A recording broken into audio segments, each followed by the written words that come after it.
showing, at least. Ooh. So let us know in the comments. So in our special timed for Europe to actually be able to catch us at a reasonable hour live stream, also our Halloween live stream, let us know if we are live. Where is my camera? Oh, it's right there. Okay. Yeah. Let us know if we are live. I will be your author for the afternoon, Brandon Sanderson, also known as Captain Hack Sparrow.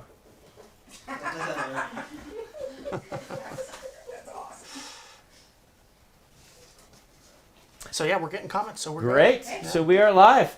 This is my costume for this year. I figure if I have the parrot, that I'm already halfway there. So.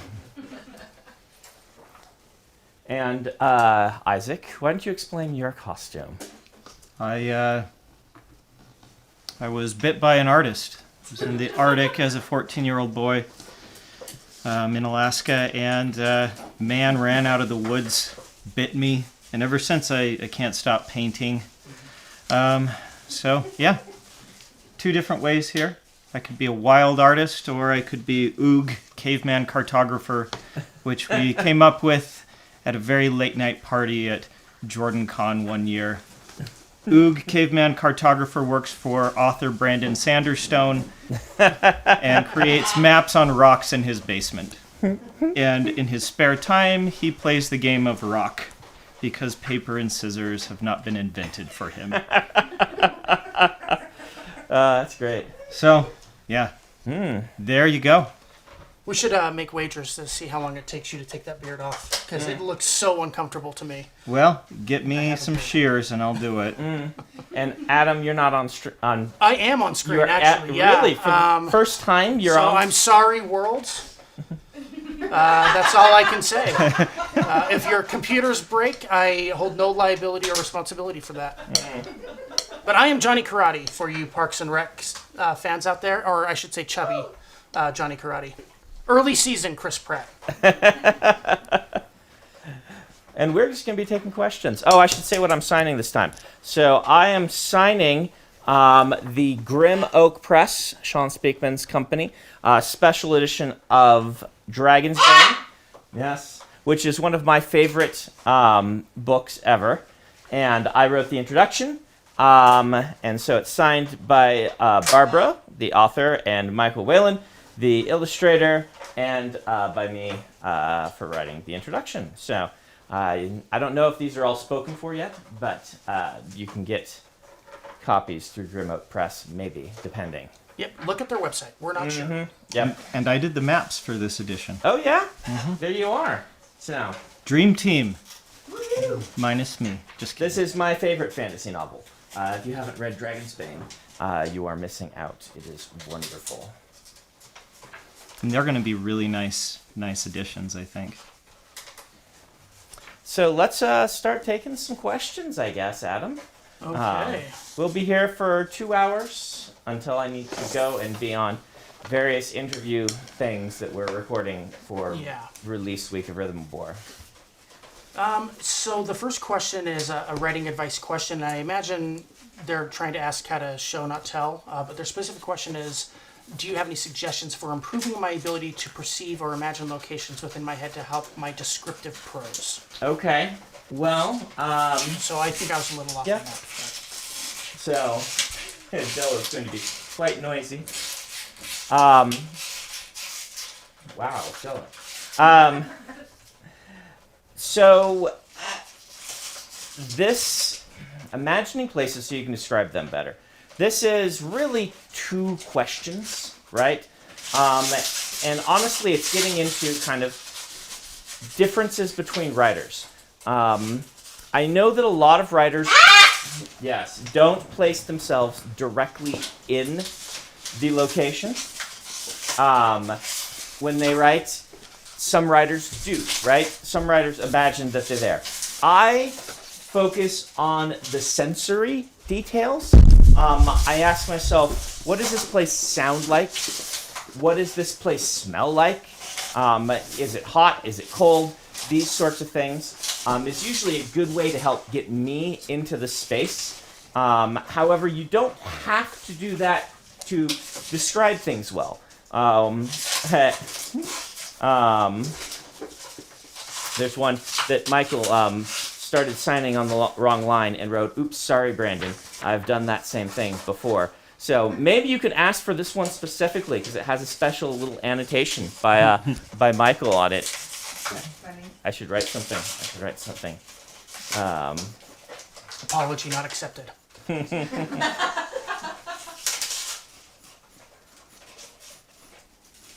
For those of you who are wondering why we're in costume, it's Halloween-ish, and we thought it appropriate. I wrote, well, I guess we need to feed you to the dragon. So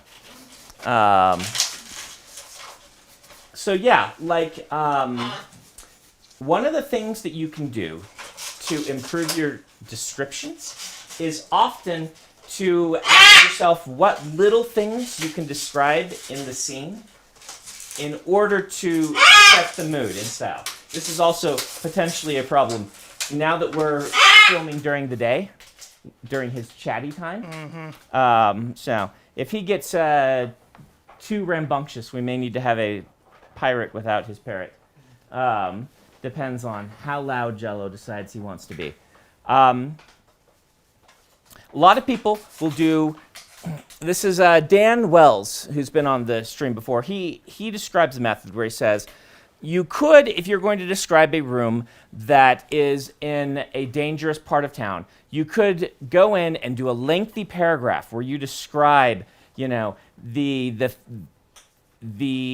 rundown room, the what's on the walls, the chairs are breaking or whatnot, or you could pick one little thing and say, you walk in and there are bullet holes in the window that no one has fixed, and like the light is flickering off and on. So I guess that's two things. You pick a couple of really small details that in some way encapsulate the entire description, and you focus and just describe those really well to give us something concrete to latch onto. And oftentimes that is stronger than the big, long paragraph description getting to every piece of the room. It depends on your particular style.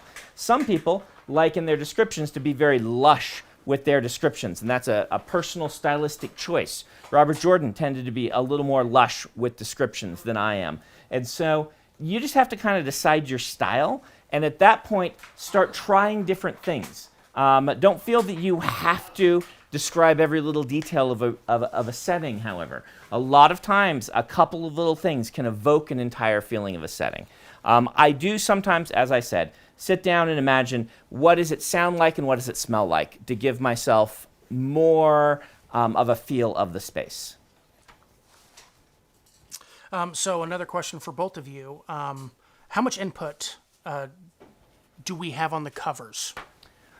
And how and when do we decide titles? It's a twofold question. Okay. So, Isaac, why don't you handle the cover one? I'll talk titles. Covers. At the beginning of Brandon's career, covers were a little more handled just by the publisher. But as Brandon has he had his hands in the art from the beginning, choosing his map makers and things like this. Over the years, he's gotten a little more control over what's going on with the covers.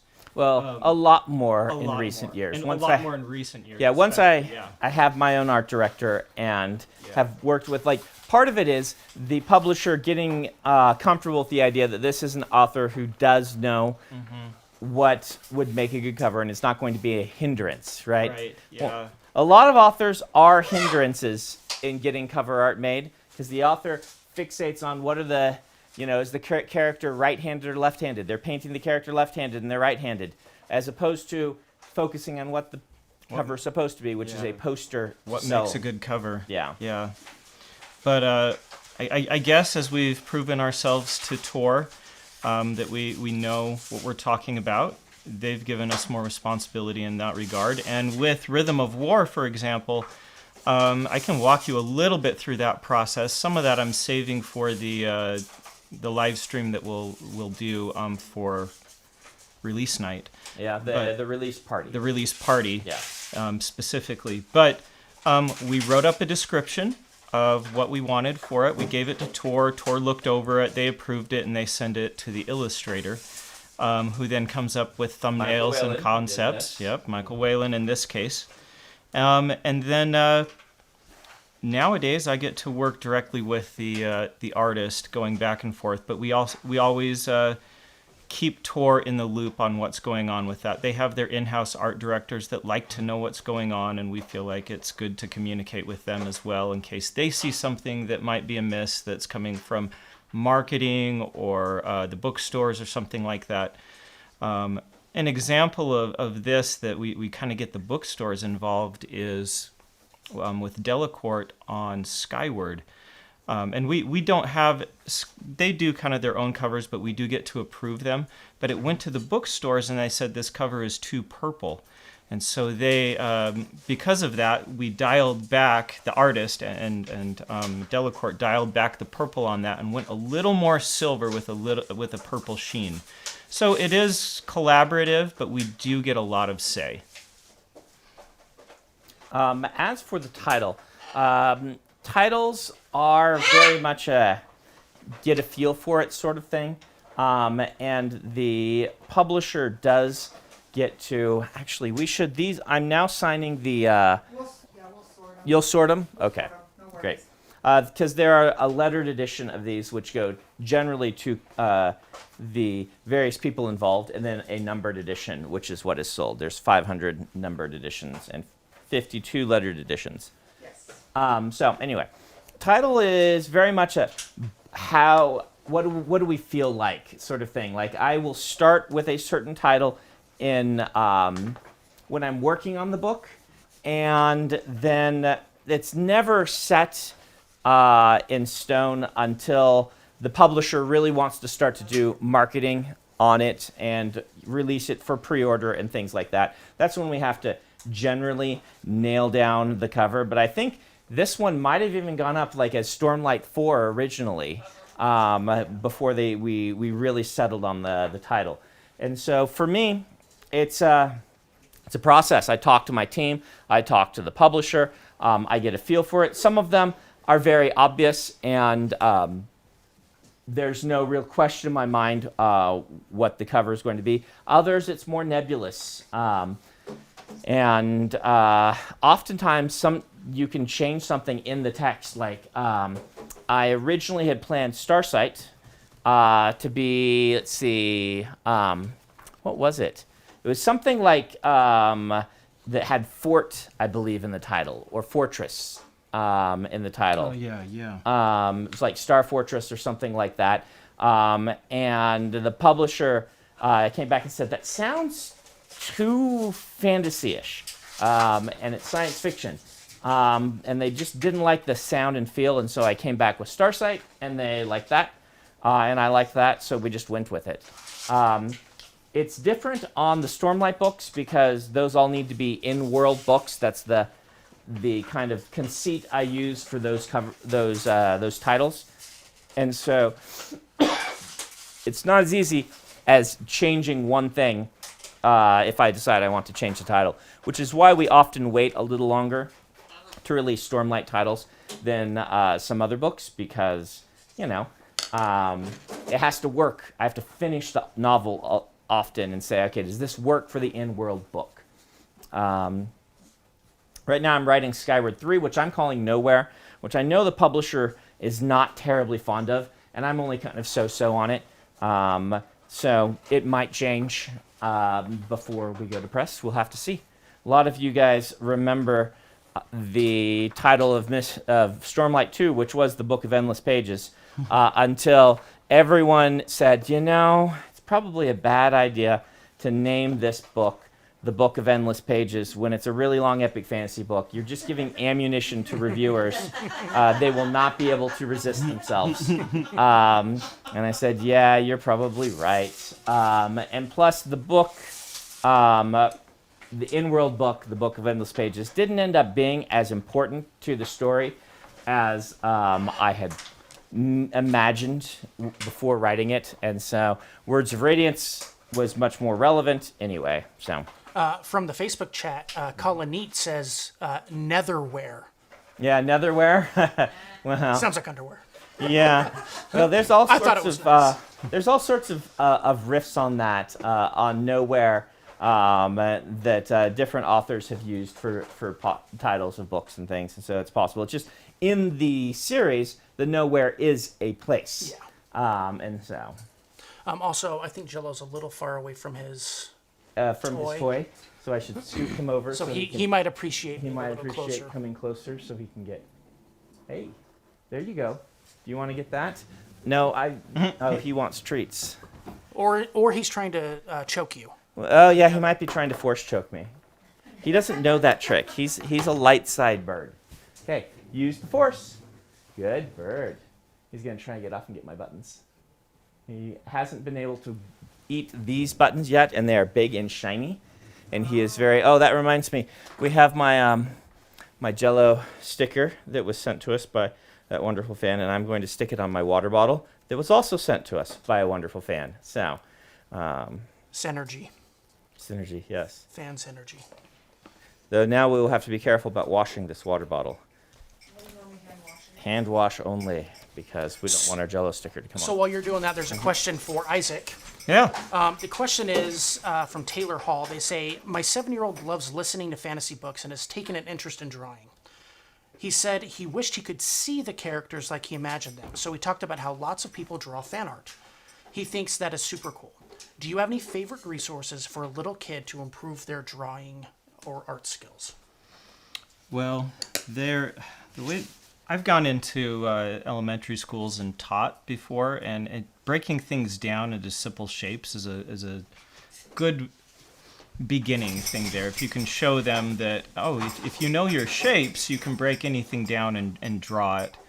But I don't have any specific resources other than I know that there are several people out there, even local people around here, who have YouTube channels where they show kids how to draw, and I can't tell you what they are. So maybe get on YouTube with your kid and look up a few of these, and when you find one that you like, that you feel comfortable with, go over it, see how many reviews, what they're teaching, and see how they draw. And if you like the way they draw, maybe that would be a good one to do. My son Dallin likes some of those. Yeah. Particularly because they'll teach how to draw this famous character. And he'll get on and watch it and draw the character so he can learn how. He really enjoys that. Yeah, when I go to elementary schools, I teach them how to draw Pikachu. Right. Because they all love Pikachu. Plus, they can brag after that to their friends that they can draw Pikachu. There was a related question, Brandon. The question from the chat said, when did Emily start doing the chapter titles, and how did that come about? So, Emily started doing the chapter titles. For those who don't know, Emily picks the chapter titles for the Stormlight books. This came about because of two things. First off, this was something Harriet always did for the Wheel of Time books.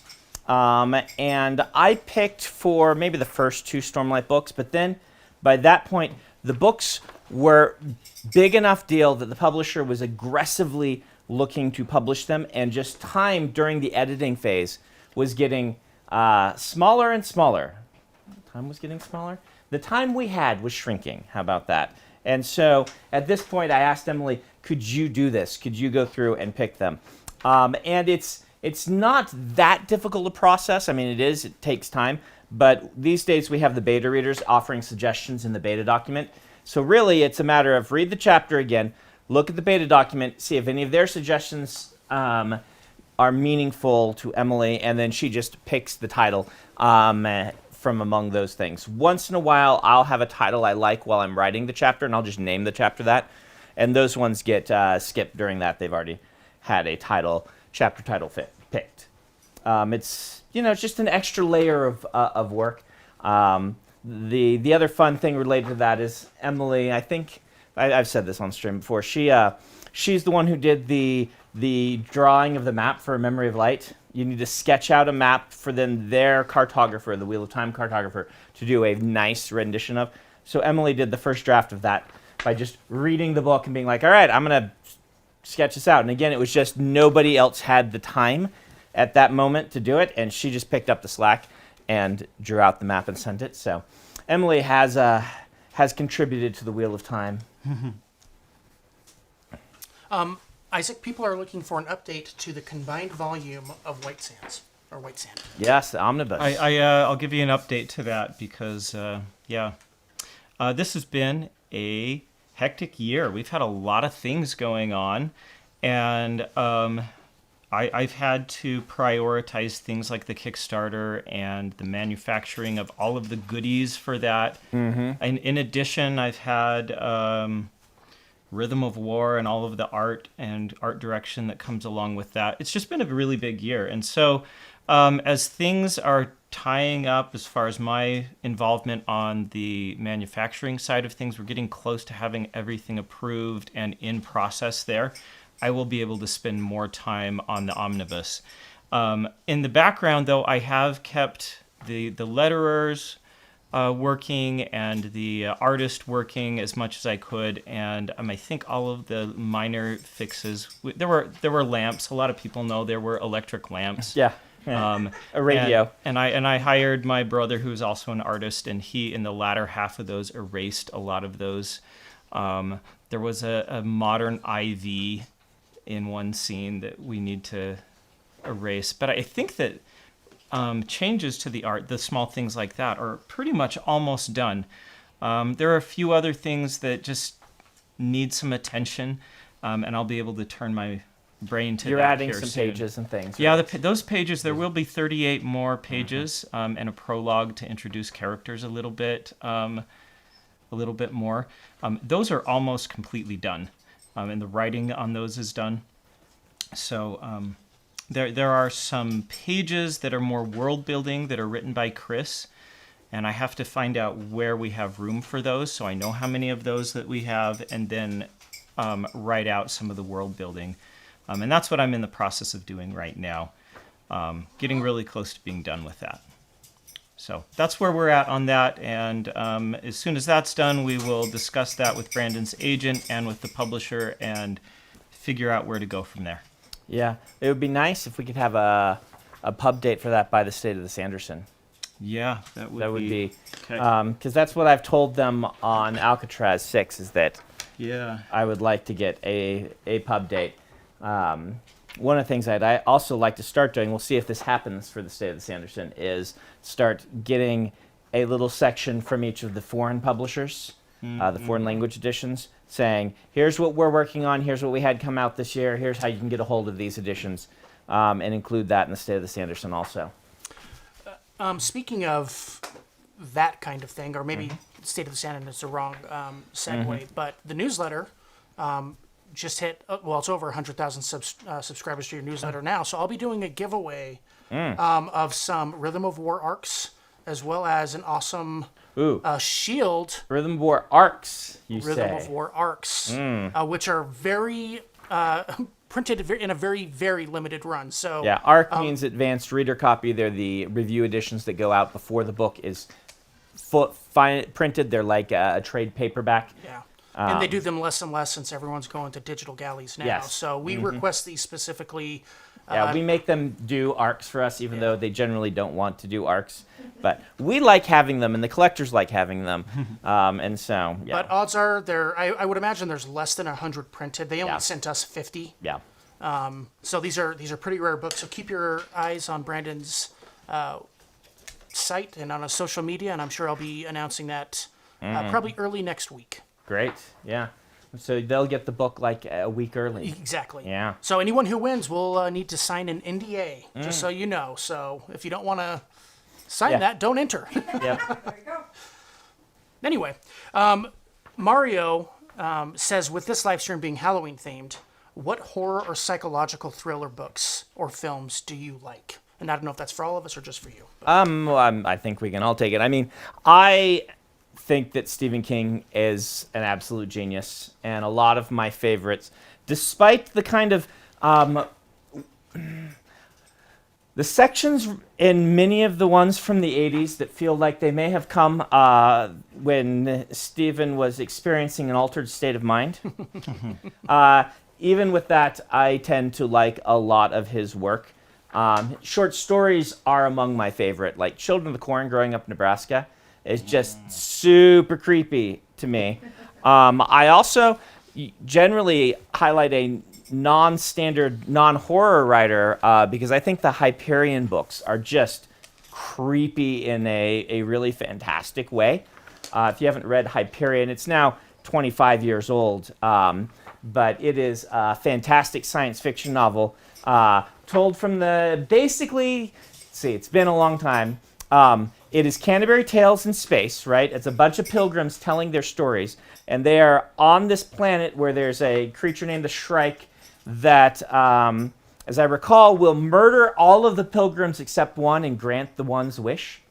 Something like that. Like there's this terrible entity that has amazing power that you can go, and they're all on a pilgrimage that they're that desperate, right? And so it's a collection of connected short stories with a frame story being these are all pilgrims who are willing to die to take a one in whatever chance that they're going to get their wish granted and otherwise will be murdered in a really terrible way, like, hung from spikes on these weird trees and stuff like that. So told in just an excellent writing style and is really creepy. So I don't like horror so much. Mm-hmm. I guess it is, but I love creepy stuff, like Halloween feel, sort of Headless Horseman feel sort of thing. But there's a few that I really like. Pride and Prejudice and Zombies I haven't read, but I like the movie. I don't know why. I'm not sure it's a great movie, but I think it's fun though. But it's That's fun. Sort of movie, the same sort of rating scale of great for it works on its own axis. Yeah. Mm-hmm. I think that's really fun. I like that. I have listened to Ooh, should I answer it? Abraham Lincoln Vampire Hunter. I did not see the movie, but I listened to the book, and I love how it feels like a biography, but it's got this underlying thing of Abraham Lincoln being a vampire hunter. That was fun. I liked that one. But there was another one here. You might need to say yours, because there was another one I really like. I forgot about. Mine, I'd probably pick I Am Legend by Richard Matheson. Yeah, it's a great I don't story. remember that really being creepy, but considering the subject matter, I think it fits. It totally I just fits. think that has one of the great endings of any book I've ever read. And it's completely different from the movie, so... Either of the movies, I think. I haven't seen the old I one. guess there was an old one from like the 70s or something like that, but the book is stellar. And there's two endings to the movie. But the Will Smith movie has an alternate ending. And I like that movie too, but... The movie's great. But yeah, it's not the same. The book has a really interesting take on this, on all of this. We should also mention Dracula. If you haven't, I was going to mention, yeah. you haven't read Dracula, Dracula's really good, right? It's I was not expecting Dracula to be as interesting as it was, because a lot of times it's not that the books are poorly written, it's just that since things have entered the public unconscious, they've been copied so many times that I didn't expect to be really grabbed by Dracula. But the fact that it's an epistolary novel, which is done rarely anyway, and it's an epistolary novel that was written in a time where novels were brand new, right? That's pretty cool. It's basically the found footage version of a novel, and it's just it's really cool. It does do kind of basically the same thing twice. It's basically the same story two times, but it's really well done. When I read that, I remembered thinking, no wonder this has been made into so many movies, because for a novel written when it's paced fairly well, despite this two sort of dichotomy that you have there, but it feels paced fairly well for a novel written when it was. You're not going to be able to get to me. I know you want these buttons really badly. And I should mention my favorite Lovecraft is The Rats in the Walls.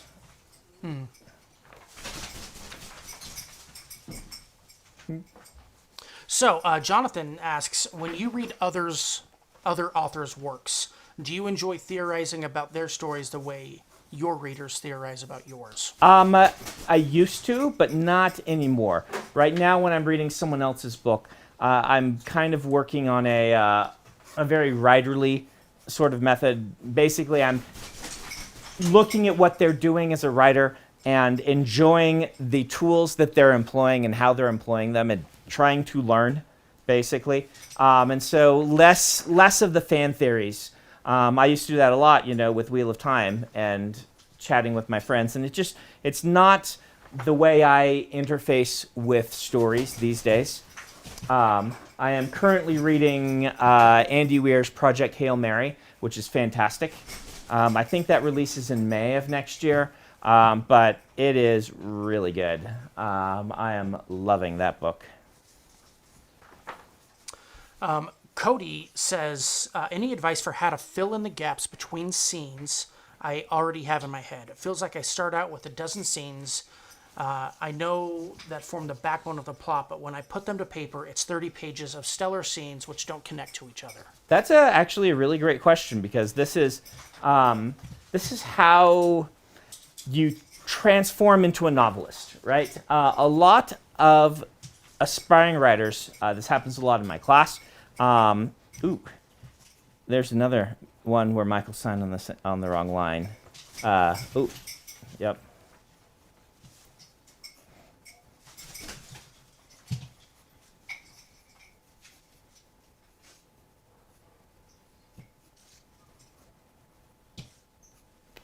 We'll put that one over here.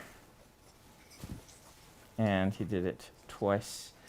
I did it for like 20 pages once when I was signing one of these things in a row, because my mind just said, here's the line I'm signing on. Then I realized, oh, that's somebody else's line. Okay.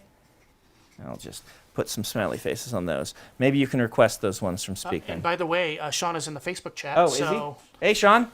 If you want to say hi to Sean Speakman, head over to Facebook. And maybe he can tell you if there are copies of this left or not in the chat. They may already be spoken for. I should say he was in the chat a few minutes ago. So it's possible that he... Yeah, okay. I was in the middle of saying something, and then I saw that. What am I talking about? Filling in the gaps. Filling in the gaps. This is a great question, because it's very common. It's very common that authors get good at writing scenes before they get good at writing books, which means that's a big step. Being able to write a really powerful, interesting scene is, I would say, harder than the next step, which is learning to connect all of those scenes like you're asking. So a few rules of thumb. The first one being that you don't want scenes between the big, great scenes to read like this is the boring stuff in between the exciting stuff. And for this, the rule of thumb that I've used for years now is asking myself, why is this scene going to be someone's favorite scene in the book? Most people may prefer the big climactic scenes where everything comes together, or the powerful ones you've imagined. But ask yourself, what can I put between these scenes that is going to be really evocative of my character? That is going to have a really interesting setting location that I can describe? How can I make each scene really interesting? I recommend that you sit down and you put these scenes that you have written, just outline. Say, it's this scene, this scene, this scene, this scene. And ask yourself what the promises you're making to the reader are, and how can you progress that story? I talk a lot about the idea of promises, progress, and payoff. And it sounds like you're really good at the payoff, but you don't know about how to fill in the progress in an interesting way. And as readers, we want to see things moving toward a climax. The fun of a climactic moment in a story is not just that it is well-written, interesting, powerful scene. It's that we were able to sense it building for a long time. We love reading the scene where the killer is unmasked in a classic whodunit, because we have spent the whole book wondering this and getting clues and being led and having, being led the wrong path, down the wrong path sometimes, and getting red herrings and figuring it out. If you just wrote that scene, as chapter 2, then your story would have to be a very different kind of story. That wouldn't be satisfying. You'd have to do it in a different way. The Columbo way, where it's like, now we're going to play cat and mouse, and we're going to have that be our sense of progress. Yes, Jello, we all see you. And so, really, you've got to ask yourself, why are people going to turn the page in your book? What is the thing you're building? And how can you increase that emotion and that tension? If it's a romance, ask yourself, what scenes can I show that would show these characters' needs and how they are going to fill one another's needs when they are together? If it's a mystery, ask yourself, what interesting clues can build to this climax, and what false leads can I implant that would be very reasonable for people to believe for a little while? It's that progress that makes a novelist, in my opinion.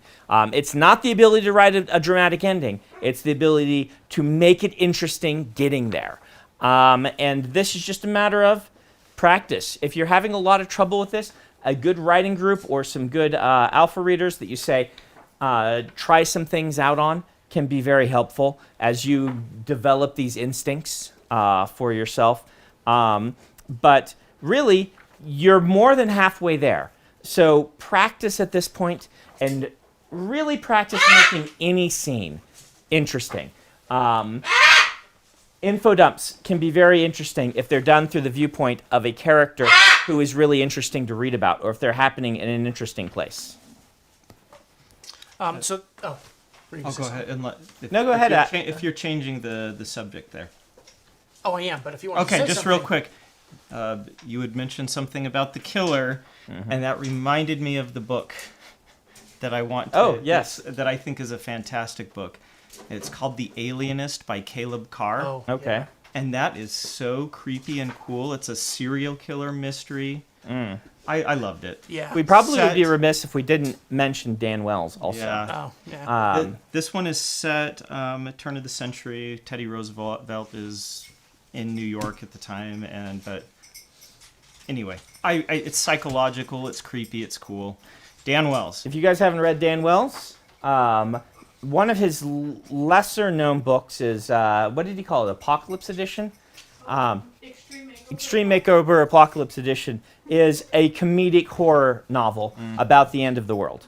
And so if you like things like, Shaun of the Dead and that sort of thing, it's that kind of humor. Though it's told from the viewpoint of someone who works for a makeup company, a cosmetics company, who invents a cosmetic that has disastrous implications, and it's kind of Dan poking fun at corporate structure. So it's less of the comedy. It's not a zombie comedy, but it is really funny. And he also wrote the Victorian humorous... Yeah. help me with the title. Night of Blacker Darkness. Night of Blacker which Darkness. is also it's a farce. It's a kind of classical farce. And then, I Am Not a Serial Killer. Those are Right. pretty creepy themselves. So Dan writes lots of creepy stuff. It was fun to see that one turned into a play, The Night of Blacker Darkness, Yeah, a it few was. years ago. It's a great title for a play. Yeah. I think. Well, it's a great title, but I think it works well for the stage. Yeah, Audrey, were you shaking your fist at us over there? Remember my dad. Okay, so two related questions. One from Adelin's wife now, and the other from Raphael DePaulo. The first one is, you've talked about fantasy books that influenced your overall writing. What romance books or movies influenced romance stories in your books? And the second question is, what is your favorite romance in the sci-fi fantasy genres? My favorite romance is probably Dragon Prince by Melanie Ron. If you're looking for one that influenced my writing style, both Melanie Ron and Anne McCaffrey would do a lot of romance in their books. But Melanie Ron has done a lot more actual romance novels and things like that. And it's you have to find the stuff I was reading when I was in high school and early college to really find the things that influenced my my writing style. And I would say those were definitely big parts of it. My favorite romance movie is probably While You Were Sleeping. I really like I like books and movies that have an interesting sort of structure and an interesting take on storytelling, and I really like the whole conceit of that movie. I guess I'll try not to spoil it, even though it's like 30 years old. But it's probably my favorite romance. Well, I also have read a bunch of Jane Austen. Does Jane Austen count? I think it depends on the book. Yeah. I haven't read a lot of contemporary romance genre romance books. Benji asks, what considerations were behind your decision to work with different publishers on different stories? So the primary consideration was who could do the best job for this given book, right? And so I have, the times I have done with things with different publishers has been for two general cases. The first would be I'm writing a teen or YA book, and I'm looking for the publisher who really feels like they get that book. And yeah, and with Steelheart, which is where I went to Random House Delacourt, I was asking my friends who publish YA who their editors were, and I was kind of sending to those people and just trying to get a feel.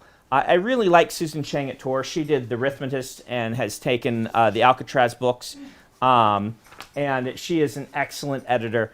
But for Steelheart, we really wanted a publisher that had a lot of big best-selling YA books. And Tor does have a teen section, and Susan, as I said, is excellent.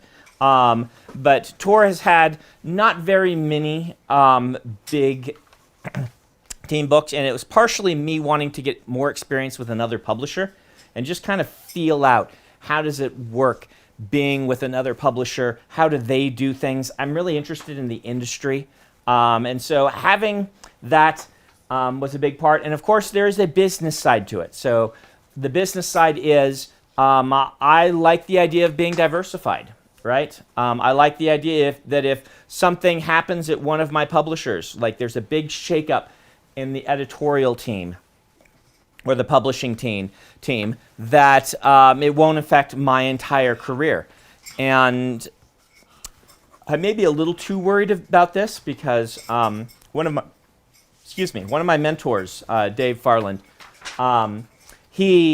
while he was teaching the class where I first met him, talked a lot about the idea that sometimes there are big shakeups in publishing, and when a big shakeup happens, a lot of times what will happen is a lot of the mid-list authors will get cut to make room for the publisher looking to publish new people and try and find a new editorial voice.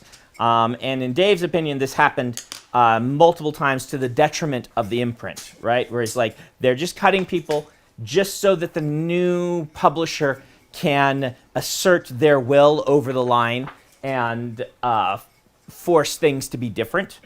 But either way, I didn't want to be in that situation. Turns out I have probably reached a point in my career where that would not happen, but it still felt like a smart idea to be diversified. The other time that I've gone somewhere else is with a novella to a publisher that was willing to do a different kind of deal than the standard New York deal. That was for the Emperor's Soul. Well, I was really looking for a publisher who would let me keep the ebook rights and would take the print rights and treat them very well. And that's why I went with Tachyon, who has been fantastic. I cannot recommend Tachyon enough. They have been delightful to work with. And they're what we call a small press. They're not a member of the Big Five. But they did get it into all the bookstores.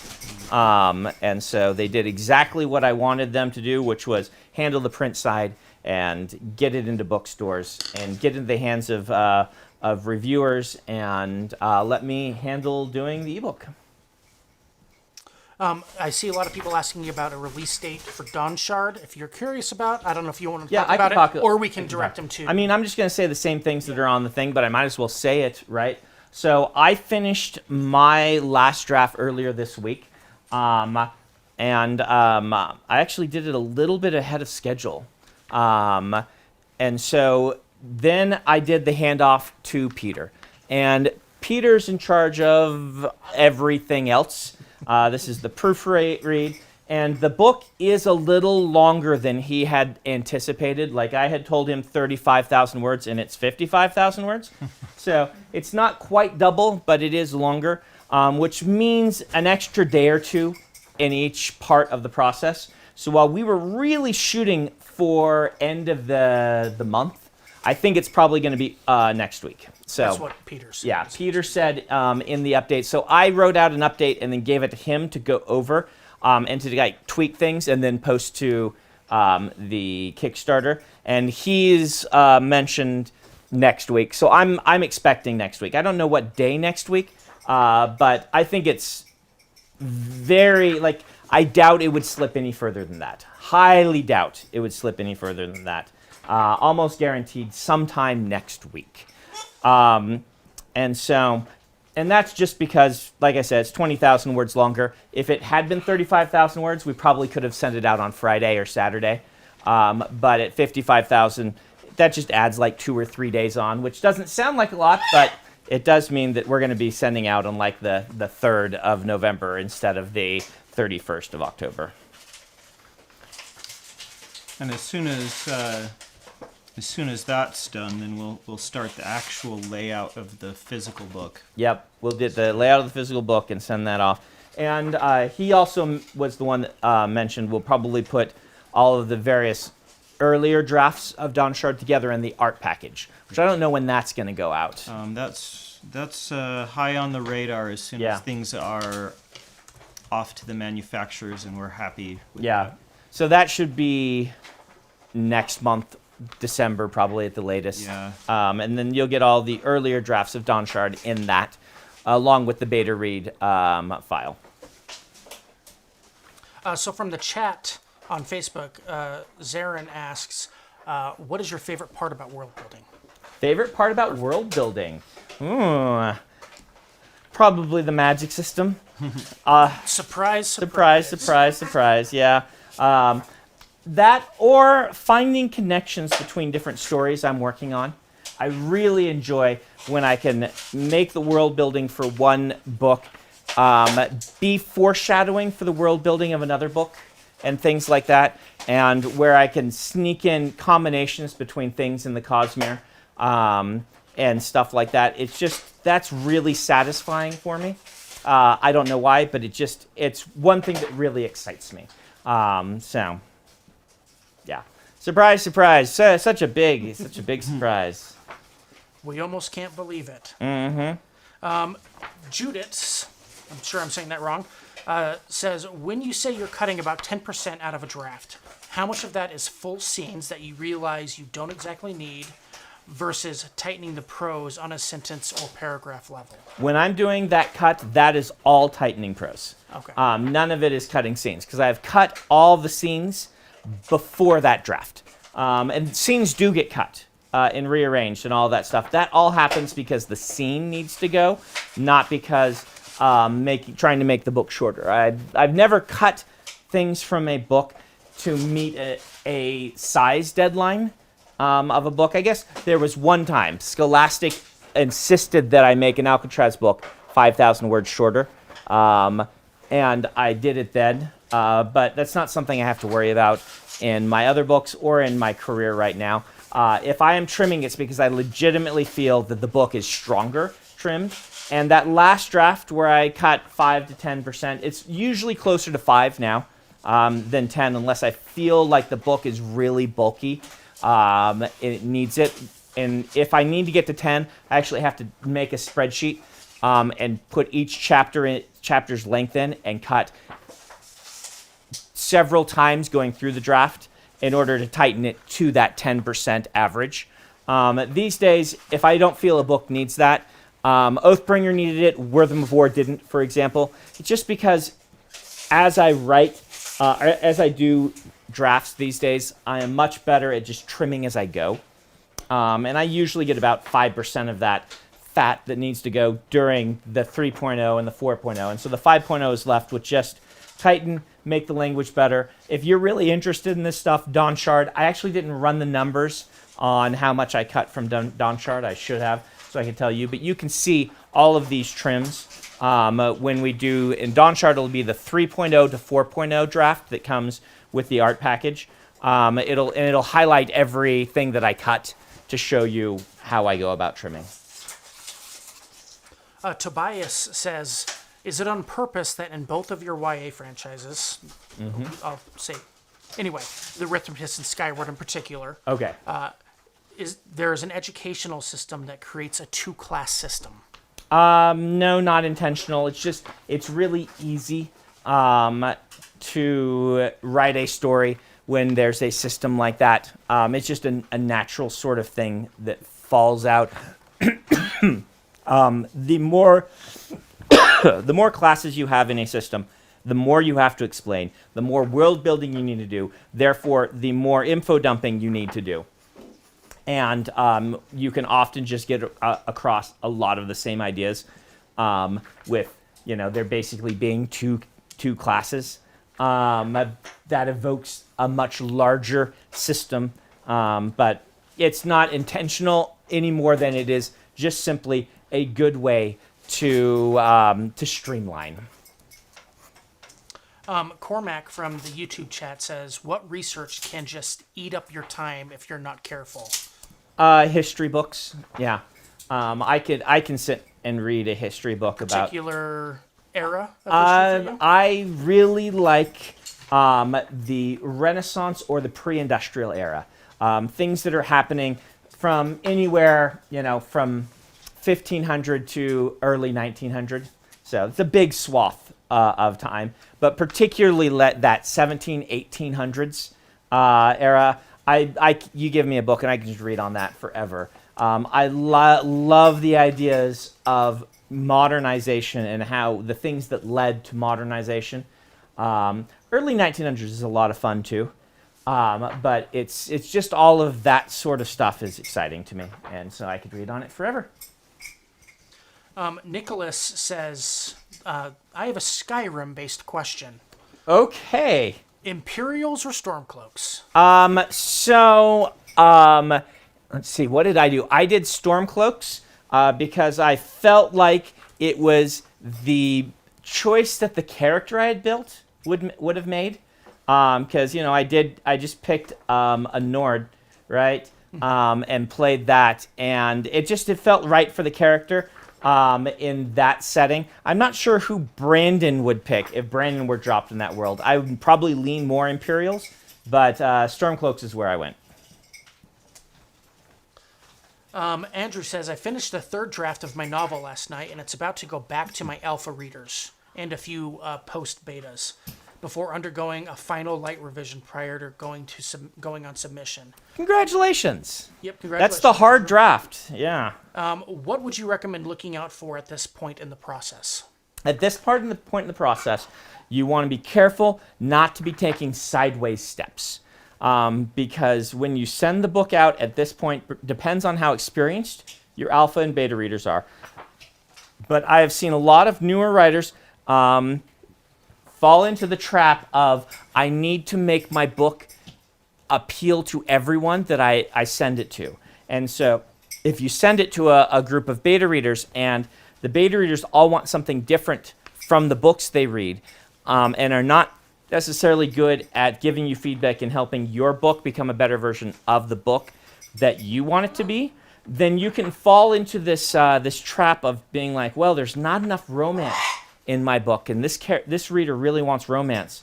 I will add a romantic plot to it, and it may not fit your story. It might. That's definitely but I would listen more to people who say the romance that you've put in is just not clicking for me, than people saying, boy, I wish there were a romance between these two characters.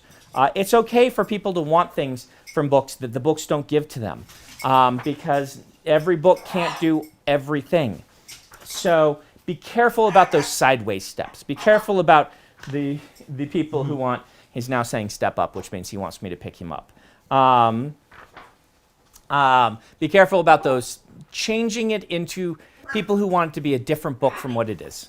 Oh, you a dragon now? Yeah? That was dragon. So you do get to hear Jello talk more. I don't know if you guys picked that up on the things. Now he thinks I need to give him a treat. What? What? Here. You're not going to be able to eat it. You're upside down. He's putting his wings out, which is the trick he's supposed to do after I say dragon. So he paid attention to me saying the word. There are certain words you have to be very careful not to say around our house, because then Jello will do his tricks and get annoyed if he doesn't get a treat, as he's supposed to get when he does those tricks. Eventually, with bird training, you can move away from having to treat them every time that they do a trick. But he's young, and he still expects it, and so we deliver it to him. We'll see if he talks anymore for you. Marcelo says, when creating a fantasy race like the Parshendi, how do you make sure they're not a caricature of real-world culture? Excellent question. This is a very real danger. And there are a couple things that you can do here. One is to be influenced on purpose instead of accidentally. And you kind of are playing with fire in doing this, but it can be a way to make sure that you know what your influences are on a culture, and that you are therefore being careful about how you are using aspects of that culture. Like it's very dangerous, for instance, to play with real-world religions and then make them fantasy and take things that are sacred or important to a culture and in some ways feel like you are diminishing them. That is a danger of doing this, but it will help you not be doing it accidentally, and you can control it. Another way to do it is, another important thing to do is in any culture, but this is really handy for this in particular, is to avoid tokenism. Making sure that you are having multiple characters from a culture who have different personalities and different things they're passionate about, and force you to make a character for people rather than a character for a culture. This is just a way to prevent every person from this nationality being represented by one individual. It helps you avoid the Smurfette principle, for instance, that all the Smurfs have a personality type except Smurfette, whose personality is girl, right? And so that is helpful. Let's see. Other things you can do are a lot of times it's helpful. Like the trick here is human beings can't create out of nothing. We recombine very well. And because of that, yes, Jello, you're not going to be able to create something that is not based upon your influences. And so taking a couple of different cultures or taking a theme from a culture, one way that I use real-world people but not make them caricatures of these people is I will take one aspect of that person and I will say, I am going to build a character around this and then fill them out and make sure the rest of the attributes are not based on this person. I'm just taking one thing. Like I often say, Serene is based on my friend Annie, but really it is the fact that Annie had this, being a woman who is taller, often talked about this, and it was really interesting. And I said, can I use that? And I built a character around this idea, but the personality is not Annie at all. It's just this one aspect. And you can do that with a culture as well. You can be like, I find it really interesting how Meiji era Japan happened as this kind of weird little microcosm of reaction to and toward imperialism at the same time. Can I take that thing, build a culture around that is not otherwise based on Japan, and build off of this cool idea of this one time in history, and things like that? That tends to help a lot.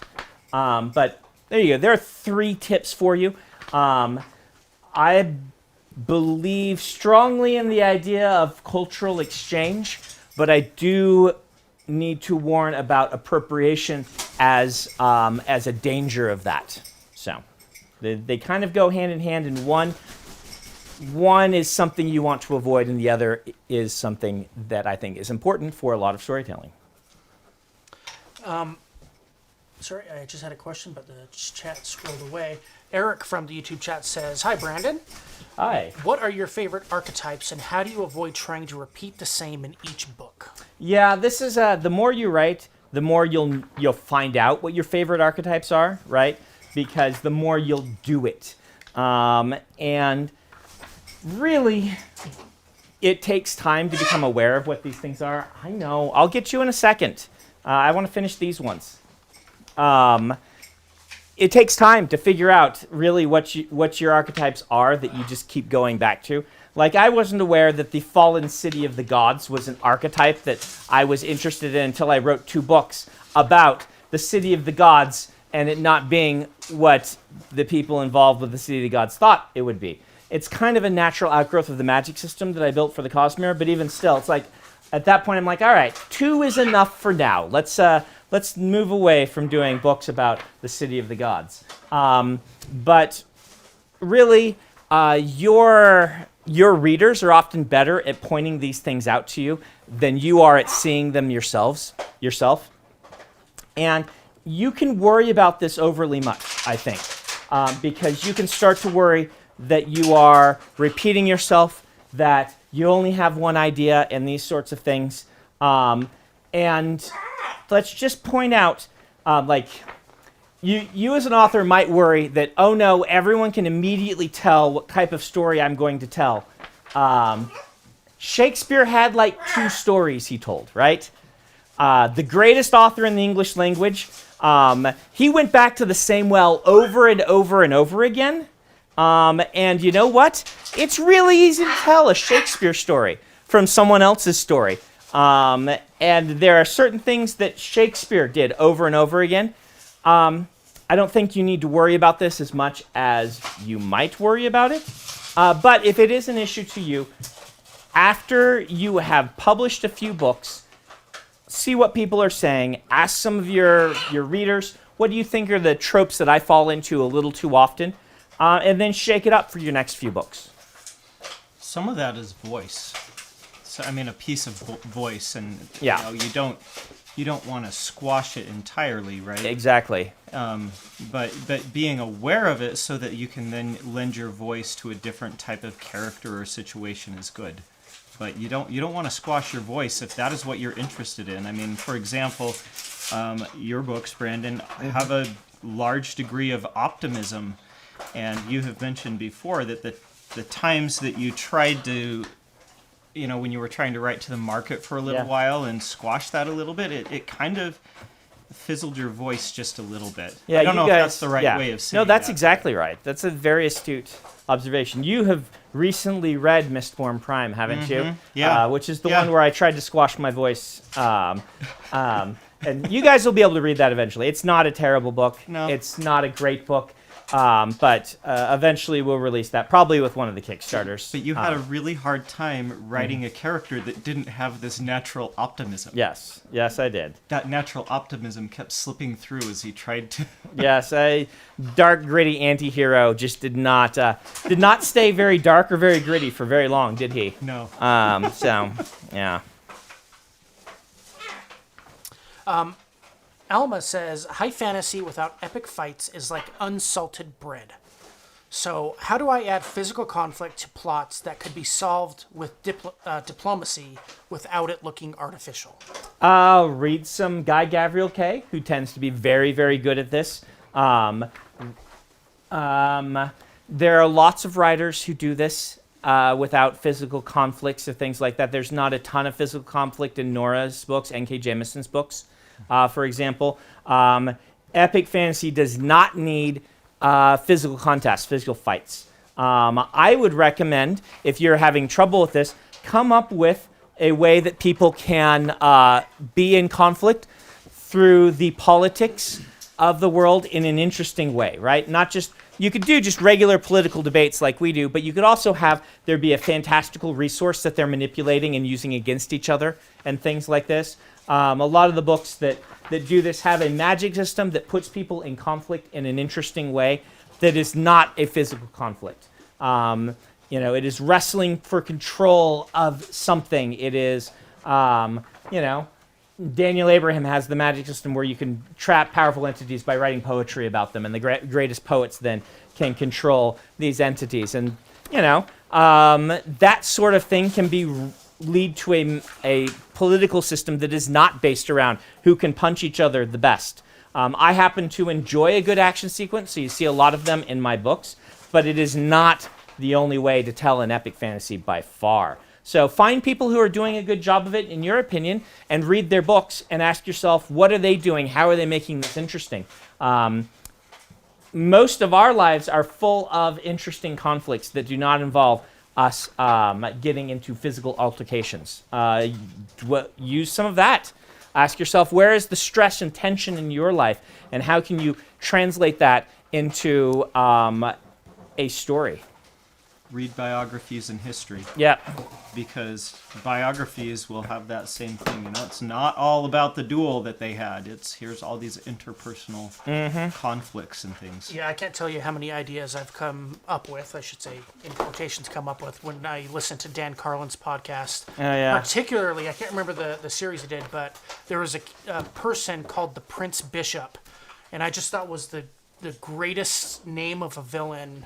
Was that... It was about the the Anabaptists. The Anabaptist Revolution. That one was... Yeah, that's a very good That one was really hardcore history. I like that one. All right, I'm just going to move these over and let you guys stack them in a pretty way. Those ones all are missigned in some way. Michael just forgot a couple of them or skipped them, or the pages stuck together. And so... Usually there are plenty of extras when we sign these things for people. Sean has learned well that we authors are not as good at signing our name as you might assume that we are.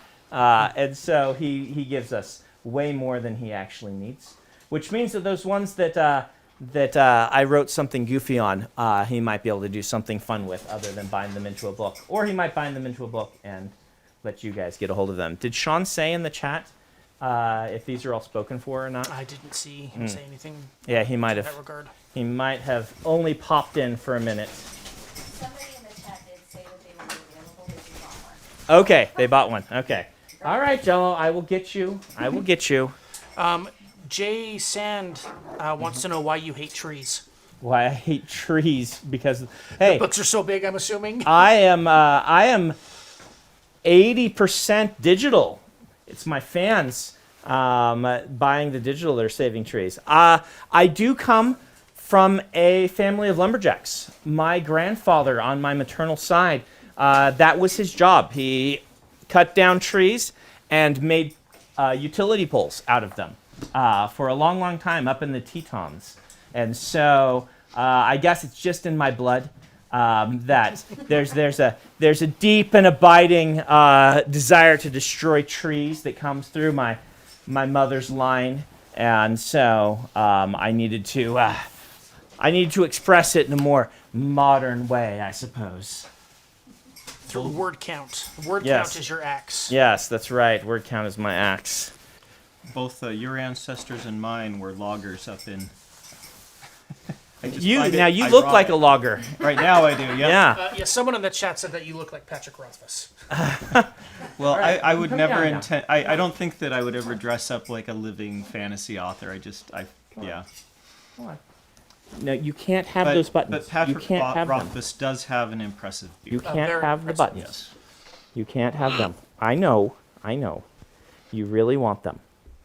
People want to see the pirate with his parrot, though, which means that you want to go on the shoulder, give them a nice screenshot of you like eating my hat or something like that they can use in various ways that'll embarrass me. Yeah, you are so scared of that hat. I don't know how pirate birds got used to it. You do not like that hat at all, do you? Are you scared of that hat? Why am I wearing a hat? He's like, where's the hair? Yeah, I want to chew on the hair. yeah. So confused. There are no buttons on this hat. There's no buttons on the hat. You're going to climb on it now, aren't you? Come on. Is Come on. this a stand? There you go. Good bird. Good bird. What do you want? I know you want the buttons. Other than the buttons, what do you want? You want to do a trick? You want to do dragon? You don't get it one for that. That wasn't even dragon. There you go. Good bird.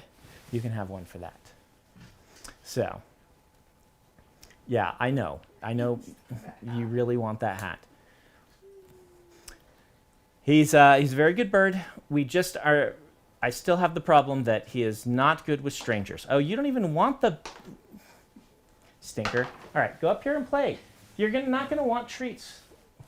Yeah, I know you want that. I know you want it. You can't have it. Come here. No, hey, come here. Yeah, I know. I know. Yeah, I know you don't want to let go. He's got my finger, and he knows he can't bite Someone down called you hard, but he can Hagrid hold on. Stewart. What's that? Somebody called him Hagrid Stewart. Yeah, Hagrid skirt. Well, I we aren't go. going to take offense at that at all.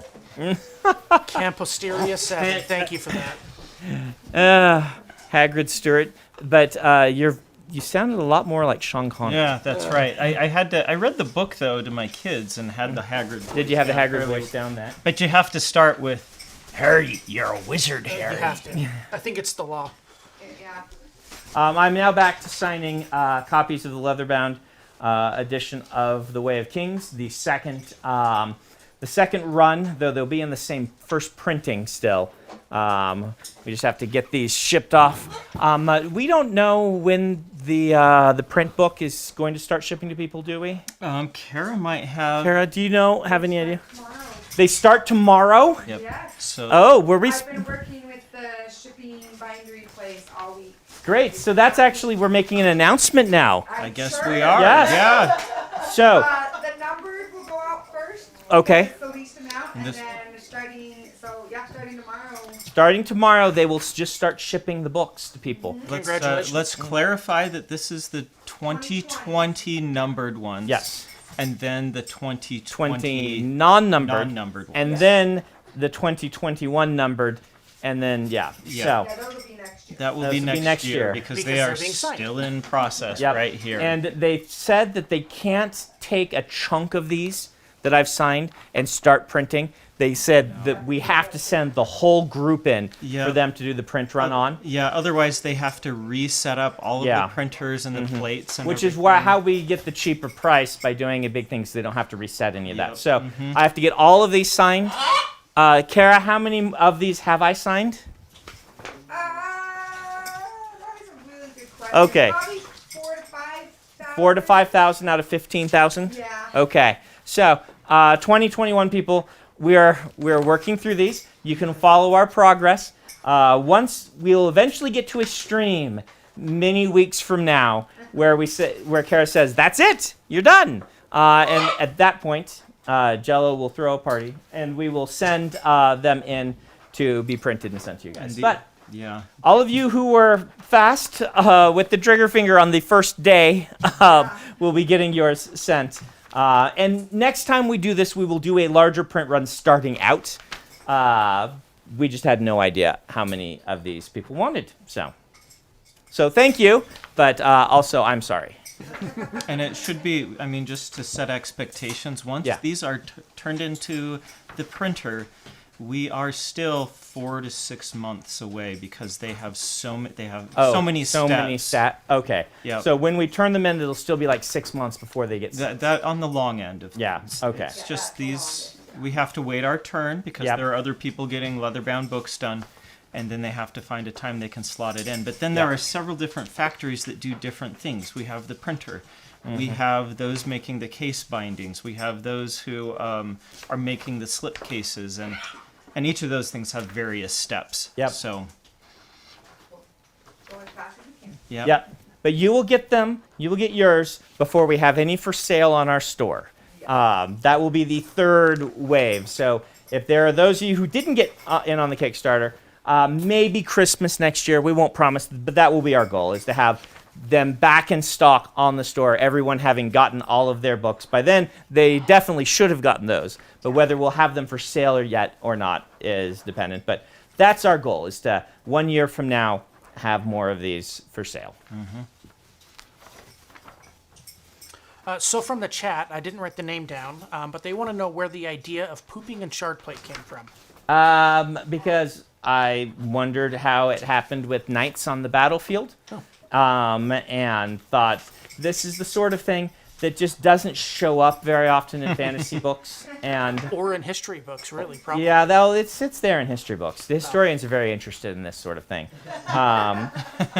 but you know. One of the ways that I wanted to ground some of the conversations in Stormlight was to talk about some of these things. And turns out that Shallan and Adolin's conversations tend to be very good places to talk about this sort of thing. Someone in the chat called it shart plate. Yep. I appreciated that. Okay, Jason says, a number of years ago you did a live writing session where you took ideas from the attendees to write a story, and the magic ability dealt with storing memories in hair. Yes. Did anything ever come, or will anything ever come from that, and will you consider doing another session like that again? So I don't know if anything will ever come from that, because so that was really hard. Managing all of this while I'm doing something mindless is actually pretty demanding.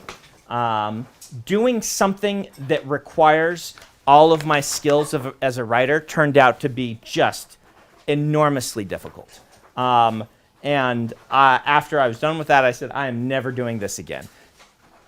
And it's my intent to never do that again. Writing is fun, but it is really hard, and I don't usually, you know, I knew ahead of time that this live writing session would be difficult, but I didn't know how difficult it would be, and it was tough. It was really tough, and I enjoyed interacting with people. Part of the reason it was tough is I wanted to talk to people. I wanted to chat. I didn't want to sit and be engaging those parts of my brain that require me to write, because those encourage me to be quiet and to think, and maybe it's something that I could practice and get better at, but for the time being, it's never my intention to do that again. Maybe we'll release the 1 or 2 pages that we did during that to like a Jordan Con charity anthology or something, because I did that at Jordan Con. So. And everyone was really cool during it, right? Like they donated like $1,000 together for charity while we were doing it, which was a large amount of money. Everyone was pretty awesome, and it was really like what we were coming up with was fun and was making me laugh. But man, it was mentally very taxing. I imagine that would be quite fatiguing. Heather says, what advice do you have for second books, and how can I start to work on improving without feeling overwhelmed? So these are 2 separate questions. So second books, so there are a lot of different ways to approach a second book, and it's going to depend on the style of second book you're doing. If you mean second book in a series, there are a lot of different sorts of things that that a second book in a series can be. It can be a continuation, but it can also be just another adventure with the same characters or in the same world. And those are 2 very different types of stories to write. The one that's kind of a continuation, you want to generally feel like the middle act, assuming you're doing a trilogy or a second, you want it to play off of the first one in ways that together with the first and any others you're doing tell a cohesive story. And so they are beats in a larger story. Whereas something that's a standalone, even with some of the same characters and things, doesn't have to do that as much. My big tip is don't undermine the emotional investment that people have put into the first one. Unless you're replacing it with something better, right? I talked about this on stream. Someday we'll do an actual video on this. I call it the Newt principle, right? don't be careful and understand why people love that first book. Theoretically, they will love that first book, and try to expand upon it rather than undermine it too much. You will need to undermine it a little bit, right? By having a second book, you are undermining the first one's conclusion by implying, no, this isn't the end, there is more. But you can do that in a way that builds and expands characterizations rather than in a way that undermines characterizations or the emotional investment. Let people err on the side of letting characters keep their victories, but move on to other things they need to learn rather than making them learn the same lesson over and over again. If it's just your second book and it's not in a series, generally I would recommend that if you're publishing a first book and a second book, even if they're not in a series, that they share some of the same DNA. Generally, I would say if you're going to do the really weird off-the-wall thing, do it as your third book. So kind of establish with your first two books the type of writer that you are, and then if you want to break that, do it later. That's just kind of watching how things work with people's careers. Like publishing Alcatraz was probably better for me after Mistborn than it would have been before Mistborn, right? People read your first book and say, I like this. I kind of want more of this. The second book, I think, should deliver on that desire rather than going off into the stratosphere. But all of these are bounded by the main rule, which is do what makes you excited and keeps you writing, rather than what the business says you should do. If what the business says you should do is something that is interesting and exciting to you, then go for that. Otherwise, don't let any of these recommendations stop you from writing, and obey the cardinal rule of keep writing.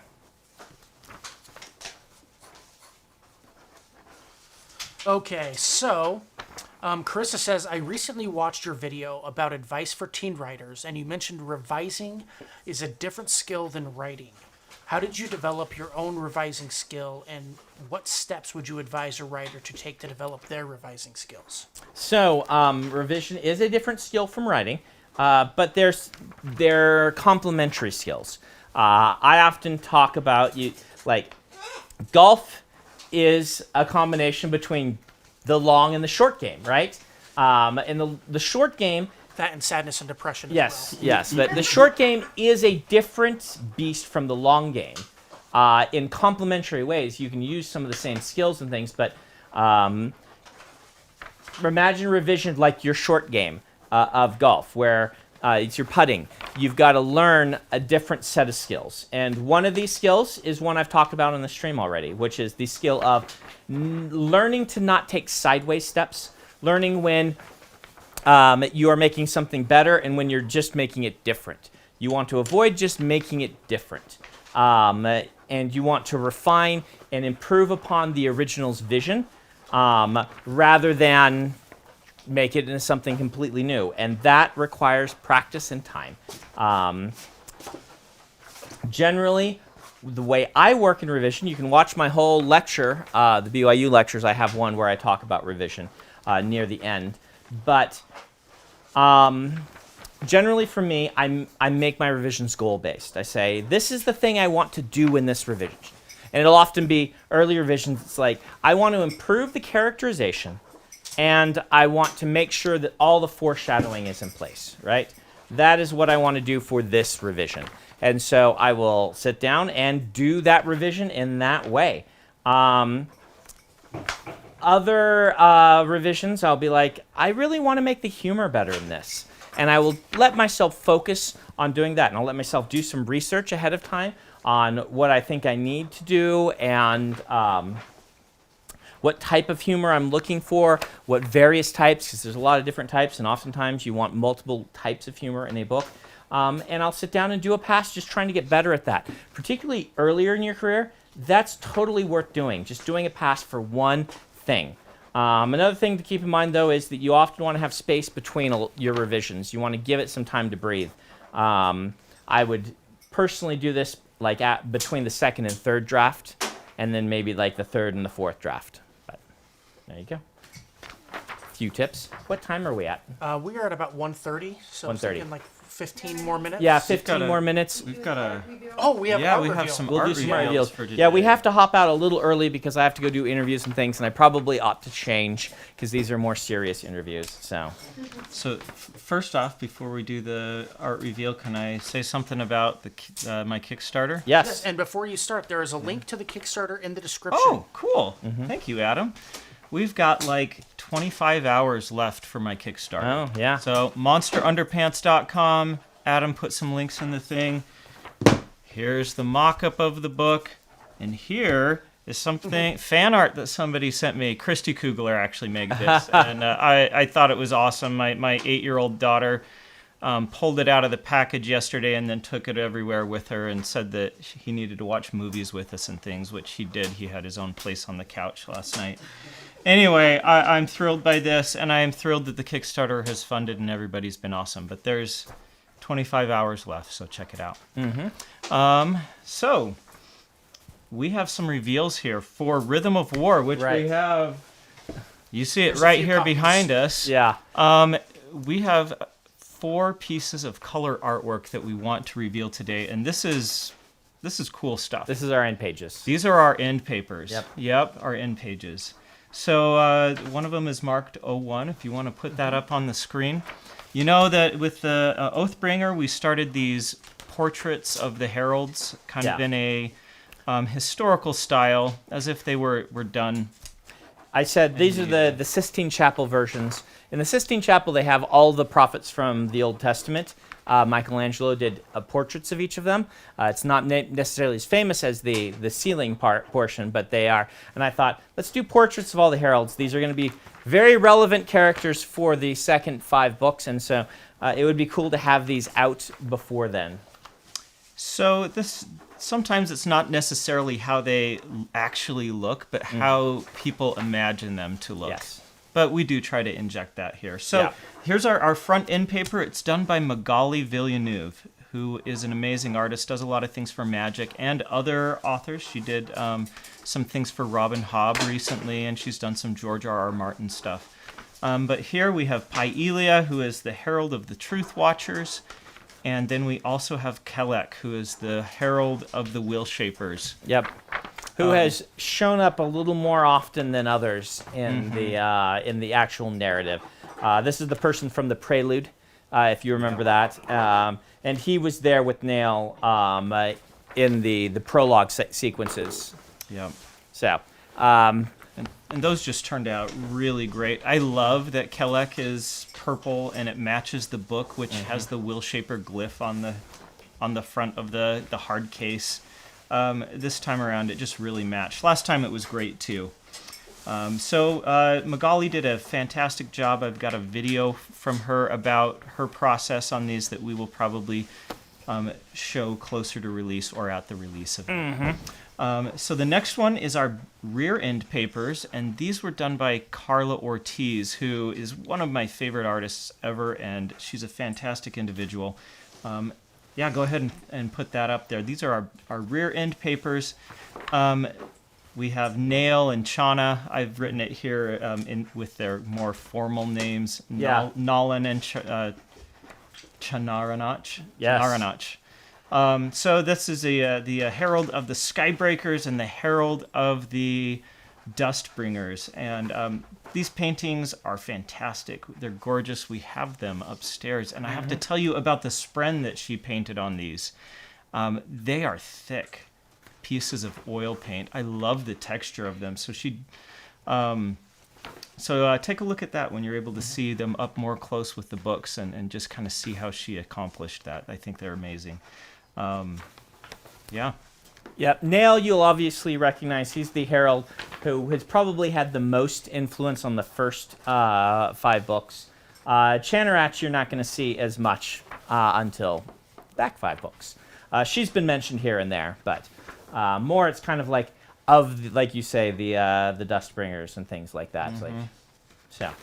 So if people have questions about those, we can answer those, and we'll have more about the process, and I think each of the artists will have more about the process soon, but they were fantastic to work with, and Yeah, I Just, still feel like I'm getting away with something when we have these in the books, because it's basically just paintings I want to have. Right. Right. But they end up in the books, and we are getting away with something because we got Tom Doherty to promise us colored end pages, for the Way of Kings. He said, man, I don't know how I let him talk me into that. They're so expensive to print. And the Wheel of Time always had the same colored end pages, and we've just kind of snuck in new ones for every book. Yeah. We did the first ones in such a way that if they had to be in every book, it would make sense to put them in every book. But when the second book came along, and Tor was still just kind of in that honeymoon period where they were really, really happy with the fact that the books were selling well and stuff, we snuck in new ones. And now they just have to let us do it because... Yeah. Well, I don't know what I was going to say. This happens sometimes, Yep. 43 years old. So I am going to address the obvious question I think that a lot of people are going to have, which is we revealed Taln Yes. a couple months ago, and they aren't on these end papers. Yeah, And Taln's not in them. what happened there is that I put 6 of these into production about the same time that Brandon was writing the early parts of the book. Yep. And sometimes I just don't know how what's going to fit the book and how the images are going to look next to each other. And I love Taln's. He turned out great. Donato did an awesome job there.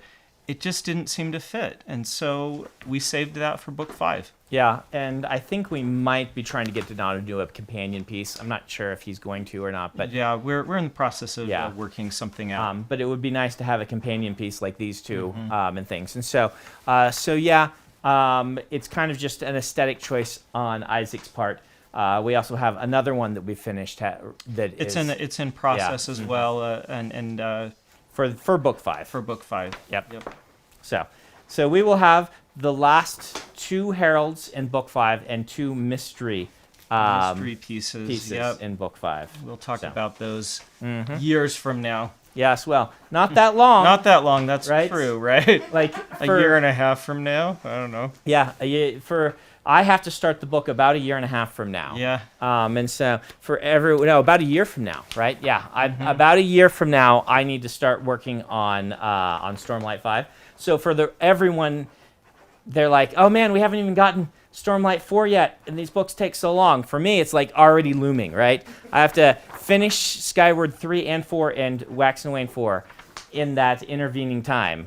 So for me, it's kind of like I furiously have a whole bunch to get done because Stormlight 5 is already knocking on the door saying, hey, time to write me. So. It does feel like sitting there on the hillside and looking out and seeing this storm approaching and knowing that it's like a high storm. Yeah. You know this is going to approach. And we have these high storm years when the Stormlight books come out that are actually more like 18 months to 24 months for us. So Yep. And there are certain things that I do in Stormlight 4 that I will not give as spoilers, but they're going to make writing of Stormlight 5 particularly difficult.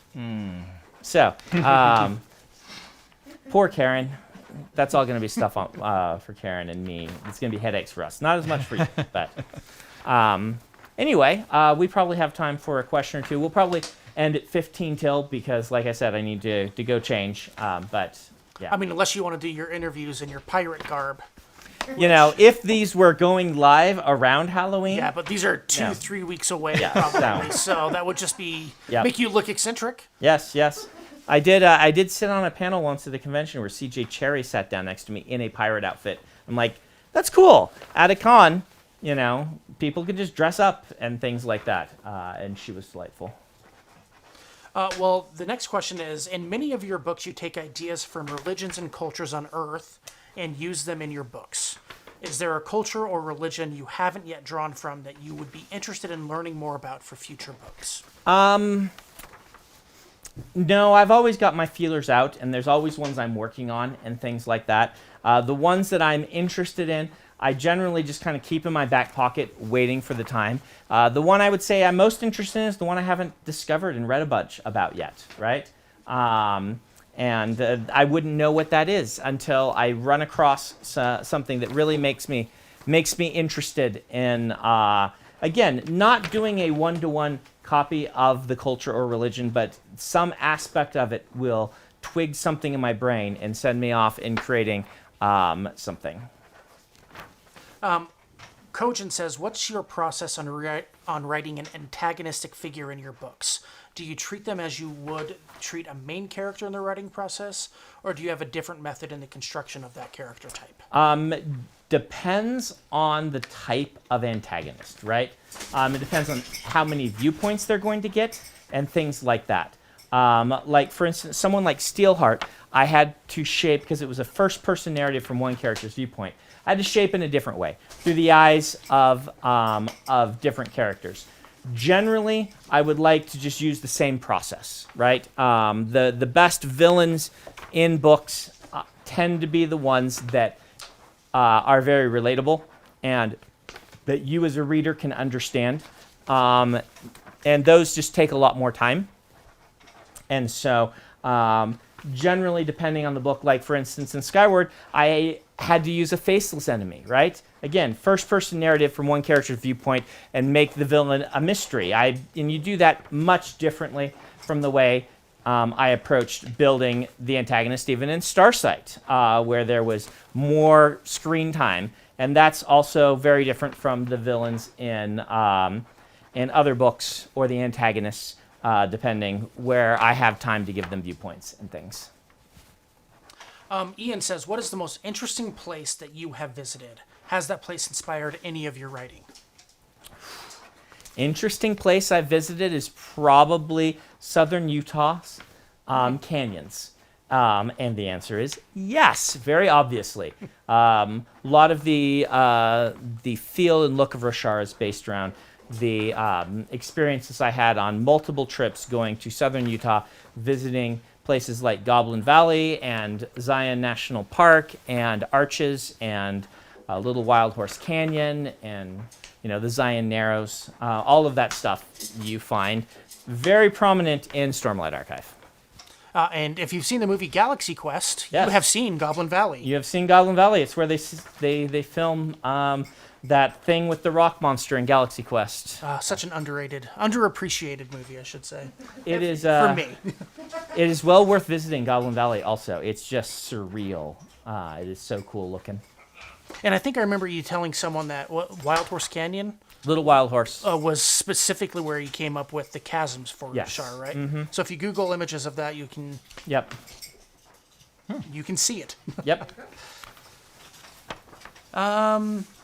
Any suggestions on when to introduce descriptions, and how do you handle first appearance of a new race? So these things generally you want to front load, right? Description should. So one of the tips for description is let the reader follow the character's attention. And this is not, you would think this would be natural the way you do it, but it's not naturally the way a lot of new writers do it. They want to describe the character's reaction first and then describe the thing they're reacting to, which usually is opposite of the way that the reader wants it. Now, there are genuine, legitimate reasons to show reaction first, right? I mean, the famous scene from Jurassic Park with, pulling off the glasses and standing up and, turning heads and things, that was done deliberately by Spielberg to build anticipation for what you're about to see. There are times you want to do that in a book, but most of the time, you want to have the reader experience the thing as the character is, and give us the description up front. That is why learning to describe and get across world building smaller details through the course of narrative naturally is very important. One of the reasons, there's lots of good reasons for this, but one of them is you want to save those info dump paragraphs for things like this, where you can give a couple, 3 lines of really good description of a new setting element like this, where if you've gotten all of the other stuff in naturally through the course of the story, you're not going to have as many fits and starts and stops, and you're going to be able to stop and be like, this is something to pay attention to. There was good bird. for you. Why are you calling yourself a good bird up there? I mean, how could he not? Yeah. Normally he cues himself for one of his tricks. He does the trick and then calls himself a good bird. But yeah, there's some answers to that. And it's 142. Not sure if you want to Yeah, do one do more. One more. Last question. Well, this is a quick one, and I think you've answered it on stream before. But Prakar wants to know which book you consider to be the greatest of Guy Gavriel Kay's. Well, Taigana is my favorite because the first one I discovered and is probably his opus. The thing is, like most writers, Guy has gotten better and better and better at the actual prose writing as he has matured as a writer. And so his newer books are a lot more beautiful. Like, he's really good with prose. But my favorite is Taigana. It is the most famous, and it is the one that people point to. So I would probably say that, with the caveat that he has gotten just better and better. So, ha ha ha. Hello. Dance. Oh, you guys got to dance. Dance. Dance. That was not a very good dance. Your pronunciation's off today. Dance. Well, I am going to probably... Hello. Well, that was a pretty good... Hello. You guys are getting a lot of conversation from Jello. I don't know if... We may need to get a Jello. Well, we don't want a Jello mic because he screeches a lot. But... Hello. So we'll leave it here. You guys have a happy Halloween. We'll be back in 2 weeks, at what point it will be, we'll be getting close to the launch. So we'll probably have a stream right before the launch. Maybe. We'll see how that plays out. One of the things we're going to do is I have to sign all 7,000 of these copies of Rhythm of War to send to all the bookstores that you guys have ordered them from. I don't know if there's any of those left. I don't think so. Yeah, BYO sold out? Okay, so there's no early copies left. But we are going to time-lapse me signing them all and put that on the YouTube channel with interstitials of when something interesting comes up. So look forward to that on the YouTube channel. Good bird. And we'll see you next time.